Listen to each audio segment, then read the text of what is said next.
Théo Pourchaire est confirmé en tant que potentiel candidat pour être dans le projet Sauber Audi dès la saison 2025 de Formule 1 et donc pour 2026 aussi également.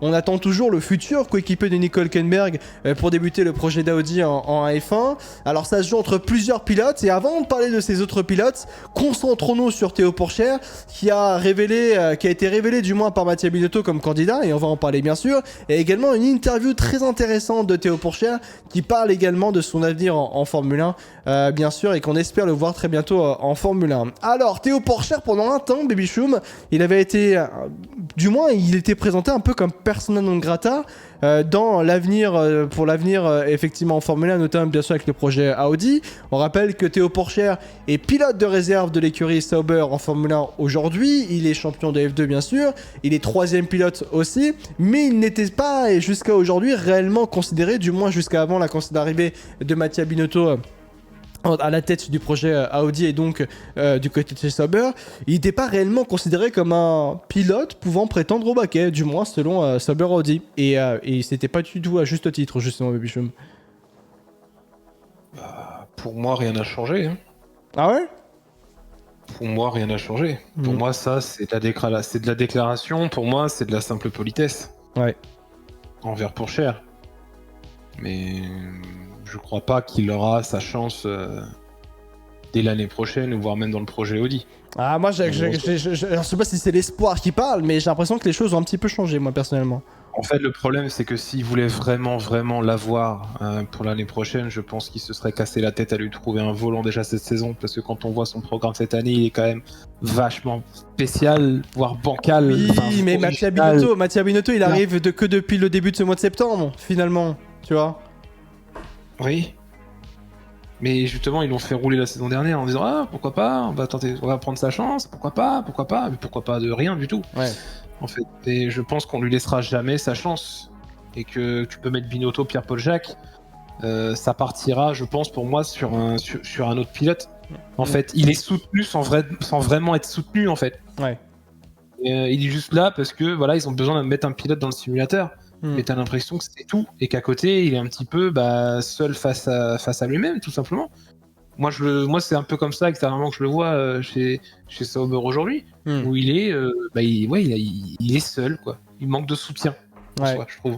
Justement, ce manque de soutien, il se traduit par plusieurs choses. Alors déjà, Mattia Binotto, la déclaration par rapport à Théo, et Gabriel Bortoleto, parce que c'est peut-être lui qui est en pole position d'ailleurs pour avoir le deuxième baquet du côté du projet Sauber Audi.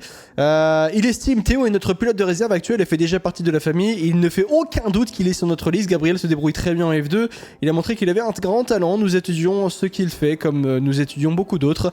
Il y a donc beaucoup de noms sur la liste, un grand potentiel, une grande expertise et une grande expérience, encore une fois. Il s'agit de savoir ce qui est le plus important pour nous à court, moyen et long terme. Alors, il faut rappeler que depuis le 1er septembre 2024, Mattia Binotto est arrivé à la tête du projet Sauber Audi. Il prend effectivement ses dispositions, il prend connaissance de la situation maintenant qu'il peut agir en action, et c'est donc lui qui va décider qui va être le deuxième pilote aux côtés justement de Nico Hülkenberg. Un point aussi qui est intéressant de noter, Baby Choum, c'est pas Mattia Binotto qui a choisi Nico Hülkenberg, hein. Mais ça, on n'en parle pas trop parce que finalement, avec Nico Hülkenberg a signé le contrat, on ne peut rien changer sur ça. Mais ça fait un point aussi, on va pouvoir en discuter aussi de ça parce que je suis pas sûr que Mattia Binotto aurait choisi Nico Hülkenberg, pour être tout à fait honnête, vis-à-vis de tout ça. Revenons sur le deuxième baquet. La chance qu'a aujourd'hui Théo Pourchaire, c'est que c'est un nouveau patron qui est à la tête d'Audi depuis donc le 1er septembre 2024, et donc Mattia Binotto. Mattia Binotto, aujourd'hui, c'est la grande différence, il considère Théo Pourchaire. Ce que Andreas Seidel et Hoffman ne considéraient pas avant Théo Pourchaire, maintenant Mattia Binotto considère déjà Théo Pourchaire. Avant, Andreas Seidel, il citait même pas le nom de Théo Pourchaire. C'était à peine, il voulait parler de lui, ce qui est quand même assez étonnant. Et c'est vrai qu'il a été révélé aussi par Mattia Binotto il y a quelques jours durant le Grand Prix d'Italie que la situation de Sauber Audi était compliquée, et sa position du moins par rapport à l'avenir, par Mattia Binotto, c'est qu'il ne savait pas quoi choisir à l'heure actuelle. Est-ce qu'il prend l'expérience ou est-ce qu'il prend aussi un jeune pilote? Si c'est l'expérience, ça se tournera forcément sur un Valtteri Bottas. S'il prend la jeunesse, ça se tournera donc sur Théo Pourchaire ou Gabriel Bortoleto. Maintenant, il a été révélé par Mattia Binotto également que la décision devait être prise assez rapidement pour évacuer cette idée-là, enfin cette problématique-là, parce que c'est une grosse problématique, pour derrière se concentrer justement sur toute la structure de l'écurie qui doit être absolument parfaite, il faut le dire, ou du moins dans les meilleures dispositions, pour amorcer dans moins de 18 mois l'aventure d'Audi en Formule 1. On est dans une situation aujourd'hui qui est complexe, parce qu'il faut rappeler que Audi a changé de patron, et je répète, j'aime bien le dire ça, mais à quelques mois de l'entrée en Formule 1 du projet d'Audi, de l'acte d'entrée en action de l'entrée en action d'Audi en F1. Donc c'est une énorme conjoncture qui est réellement compliquée à décrypter, on va dire ça, Bichoum.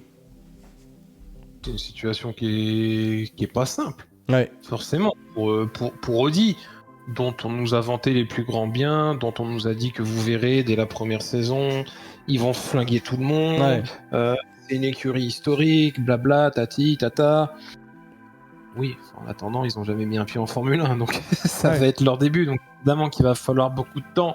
C'est sûr qu'en plus, voilà, ils arrivent dans un contexte de rachat au fur et à mesure de Sauber, donc forcément c'est une entrée en matière en douceur, mais qui met un petit peu le flou quand tu vois dans quel état tu laisses Sauber pendant 2 saisons. Ouais. Il en a parlé aussi, ça, Mattia Binotto. Il en a dit, c'est inacceptable pour lui. Il arrive, il voit une écurie comme ça, il dit non, c'est pas normal. C'est pas normal. Donc c'est dire à quel point Andreas Seidel a peut-être pas fait du si bon taf que ça aussi. Hein. Bah. Après, le problème, c'est que à mon avis, je pense que c'était une volonté de base d'Audi de. Non pas de laisser mourir Sauber, mais de ne pas la prendre en considération et vraiment de bosser sur le projet Audi en fait à 200%. Ouais. Quitte à enchaîner les dernières lignes, à finir à 3 tours, enfin bref, tu vois, et à faire des contre-performances. Je pense que c'était plus c'était un choix pour moi à assumer en fait. Et que depuis que tout le monde est parti et que Binotto est arrivé, en fait tu te rends compte que lui c'était pas sa vision, tout simplement de laisser Sauber dans cette position-là, et que c'est pour ça que lui il considère que le team aujourd'hui est dans une situation qui n'est pas tolérable pour une potentielle entrée en vigueur en 2026. Ouais. Parce que t'as le moral qui est au plus bas, en fait t'as rien à espérer quand tu viens sur les week-ends de Grand Prix, et tu te dis que tu vas arriver sans doute avec la plupart des mêmes mécanos et tout ça sur 2026, où on va leur demander d'hausser leur niveau d'un coup, alors que eux limite se tournaient les pouces.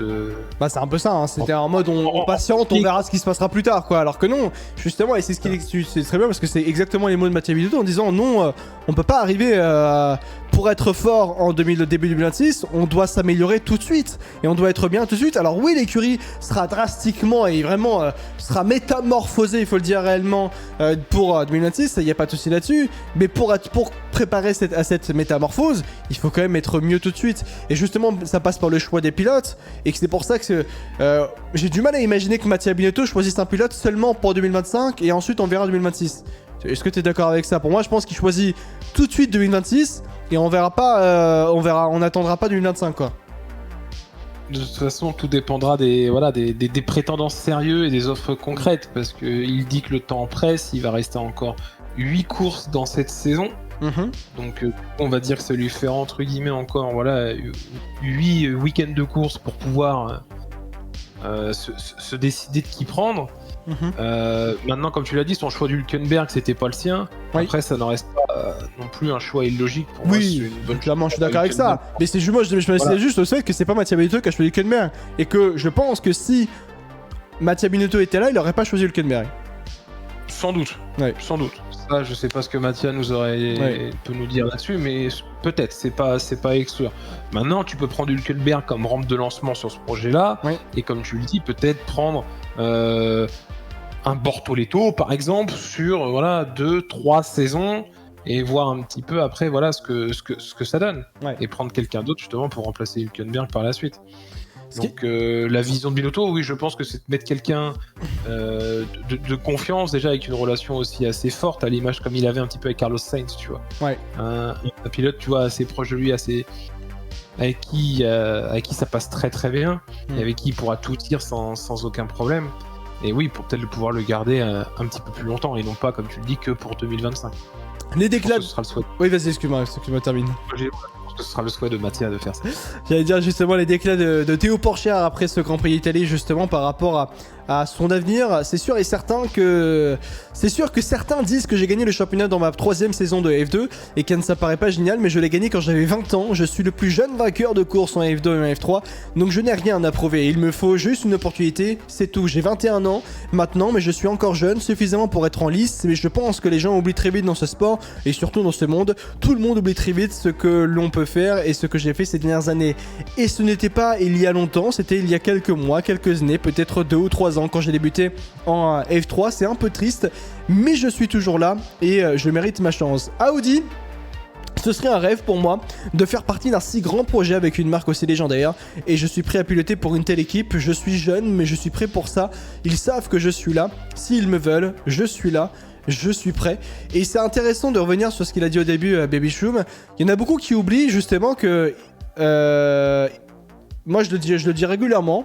Ne pas oublier que Théo Porcher a quand même gagné sa saison de F2 à l'âge de 20 ans. Il a été champion de F2 à l'âge de 20 ans. Il le dit pas, mais c'est comme d'ailleurs Charles Leclerc ou George Russell. 3e saison de F2. Ok, y a pas de souci, mais il a quand même lancé très tôt la F2 quand même. Hein. Faites le décompte, hein. Quand même, oui, hein. mais aujourd'hui, non, mais on parle pas d'âge. Non, mais voilà, exactement. Mais vous vous rendez pas compte le niveau que devait être Théo Porcher à ce moment-là, et il remporte sa saison à l'âge de 20 ans. 20 ans. Mais attendez, les gars, on parle. On sait pas, c'est pas rien. Et beaucoup on estime que c'est rien. Non. Bon, c'est plus jeune vainqueur de F2, plus jeune vainqueur de F3. Il se battait avec Oscar Piastri en F3. Quand même, c'est pas possible. Et ouais, mais aujourd'hui, c'est dommage. Malheureusement, le problème, c'est que ce truc-là, ça tient plus. Quand tu vois que de toute façon, de saison après saison, la grille ne fait que se rajeunir. Aussi, bien sûr. Quand quelques temps, tu vois, tu vas avoir Hamilton, Alonso, Hülkenberg qui vont partir. La moyenne d'âge, ça va faire tout drôle. Sauf que tu vas voir, voilà, t'as des Antonelli qui arrivent, qui sont très jeunes, des Colapinto, des Piastri, tous ceux-là qui arrivent très très très jeunes. Et il y en a d'autres encore qui vont arriver encore plus jeunes. Donc c'est pour ça que parler de j'ai gagné ça à tel âge, aujourd'hui en tout cas dans le monde du sport auto, ça n'a plus vraiment d'intérêt. Il faut que tu marques les esprits, tout simplement. Après, est-ce que ce qui lui dessert un petit peu, c'est peut-être d'avoir gagné le titre sur sa 3e saison S2, peut-être. Certainement, oui. Tu vois ce que je veux dire, Oui, c'est oui. peut-être d'avoir peut-être avoir eu cette courbe ascendante un peu plus rapidement, Ouais. en fait, dans sa carrière. Mais malgré ça, voilà, il est aussi dans une structure qui, comme je l'ai dit, ne lui aurait jamais donné sa chance, en fait, dans la façon dont il le traite, tout simplement, et que même quand tu vois déjà comment ils l'ont traité en IndyCar, Oui, tu te oui. dis merde, vraiment pas de bol cette année. Ah, il a pas de chance, c'est ça que le calendrier de Théo est extrêmement spécial, quand même, faut le dire. Savant Super Formula, puis après on l'arrête pour faire de l'IndyCar. L'IndyCar ça se passe extrêmement bien, et surtout après avec très peu de roulage dans la voiture, il se bat pour des énormes positions. Puis derrière McLaren lui dit non stop, parce que toi tu veux pas t'investir vu que tu vas pas t'investir en IndyCar, bah si tu t'investis pas, vu que tu veux pas t'investir en IndyCar, bah on te remplace par un pilote qui veut rester en IndyCar. Et maintenant, il révèle aussi dans cette interview Théo Porcher qu'il discute quand même avec des écuries en IndyCar pour potentiellement venir en IndyCar. Il pense au WEC, il pense au championnat du monde de Formula E aussi également à Théo Porcher, et il a aussi révélé que s'il devait venir en Formula E, il a conscience que ça allait être beaucoup de travail, bien sûr. Ce qui m'inquiète avec Théo, c'est si on lui donne pas sa chance, sa première saison, il faudra être irréprochable, ne pas casser bêtement la voiture. Si t'as Sargent, Joe, Latifi et qu'on a une chance, Théo peut largement. Alors c'est un point d'ailleurs, il avait révélé justement Théo Porcher en interview, son ressenti par rapport à ça, par rapport aux pilotes qui ne sont pas champions de F2, mais qui montent quand même en Formule 1. Exemple Burman, exemple Antonelli, exemple des Latifi, exemple Sargent aussi également. Il y a des exemples de d'autres pilotes aussi qui montent de la F2 à la F1. Il parle aussi de Drugovich en disant nous avec Felipe on est devenu champion de F2, mais on n'est pas monté en F1.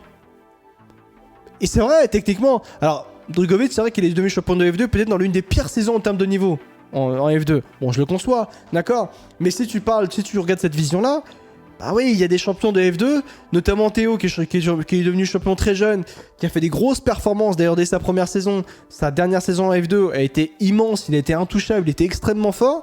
Bref, dans toute la globalité, tu regardes ça et tu te dis, bah ouais, il y a quand même un problème avec les formules de promotion. Il y a un problème avec aussi ne serait-ce que le champion de F2, donc c'est ça la complexité vis-à-vis de l'avenir de la F2 et de la F3, de savoir qui doit monter, qui ne doit pas monter, est-ce que c'est réellement méritocratique la F2, bref, il y a plein de choses à également changer pour éviter ce genre de situation où un champion qui a un incroyable talent comme Théo n'aille peut-être jamais en Formule 1. Et ça, sachez que réellement, si Théo ne va pas en Formule 1, c'est un échec pour les feeder series, hein. C'est un aveu de faiblesse absolument monumental vis-à-vis de la F2. Hein. C'est surtout un échec de la structure Sauber, tout simplement. Aussi, bien sûr, oui. C'est sûr que tu prenais l'exemple de Drugovic et voilà, et notamment de Pourchère, ils sont arrivés dans des périodes, voilà, surtout du Drugovic où en fait il y avait rien. Donc il y a un moment tu prends ce qu'il y a. Il était champion sans forcément être aussi soutenu par qui que ce soit. Donc il s'est dit que c'est une opportunité dans la F1, même si c'est troisième pilote, je prends. Ouais. Bon bah Aston est arrivé, ils l'ont pris, tant mieux pour lui. Théo, lui, est arrivé champion. Dans une saison où ça a pas mal bougé, mais quand tu regardes, c'est être au mauvais endroit au mauvais moment malheureusement. Ouais. Quand tu vas regarder les nouveaux entrants, oui, Antonelli, d'accord, qui sera pas champion F2, mais c'est pas grave. Structure Mercedes, forcément bien soutenu, bien encadré, ça passe. On le signe chez Mercedes. Biermann, forcément, sera pas champion F2, il fait une saison moyenne, mais c'est pas grave. Il a fait un remplacement extraordinaire chez Ferrari, FDA, ça marche très bien, bien entretenu, donc du coup, boum, ça monte en F1. Colapinto, voilà, il sera pas champion F2, mais structure Williams qui a profité justement d'un pilote moins performant cette saison pour le remplacer. Donc voilà, mauvais endroit, mauvais moment, peut-être pas non plus la structure idéale à ce moment-là aussi dans sa carrière, quoi. C'est vrai, c'est vrai. Alors les autres, ce qui est intéressant aussi, Baby Choum, c'est les autres prétendants au baquet justement. Quels sont les prétendants au baquet Sauber Audi? Quels sont les prétendants au baquet Audi en Formule 1 dès la saison 2025 où l'écurie s'appellera encore Sauber, et donc pour le début du projet d'Audi pour 2026. Les prétendants du moins sont d'ores et déjà donc Théo Pourchère, on l'a expliqué, troisième pilote de l'écurie Sauber, champion de F2 sortant et également l'un des plus gros talents qu'on a pu avoir en feeder series, mais à l'heure actuelle, il est avant l'arrivée de Mattia Binotto, il n'était pas réellement pressenti avec la précédente direction avant l'arrivée donc de Mattia Binotto comme un potentiel candidat sérieux pour être dans le projet Sauber Audi. Finalement, avec l'arrivée de Mattia Binotto, désormais, il est considéré comme justement candidat intéressant et attrayant vis-à-vis du projet Sauber Audi. C'est ce qui a été révélé justement par Mattia Binotto. L'autre pilote qui semblerait-il est en pole position pour être le deuxième pilote du projet Sauber Audi aux côtés donc de Nico Hülkenberg, c'est Gabriel Bortoleto. Gabriel Bortoleto qui est il est champion de F3 sortant, si je me trompe pas, Bortoleto, c'est ça?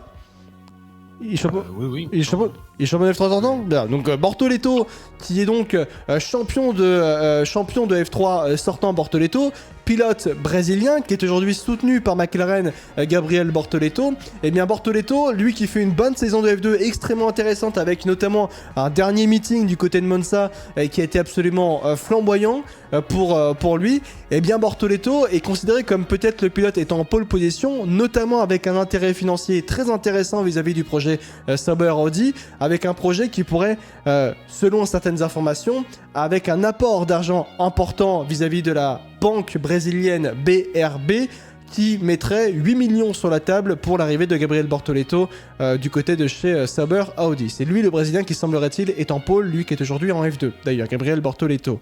Autre pilote, eh bien c'est Valtteri Bottas. Valtteri Bottas, à l'heure actuelle, c'est lui qui ferait prime d'expérience du moins.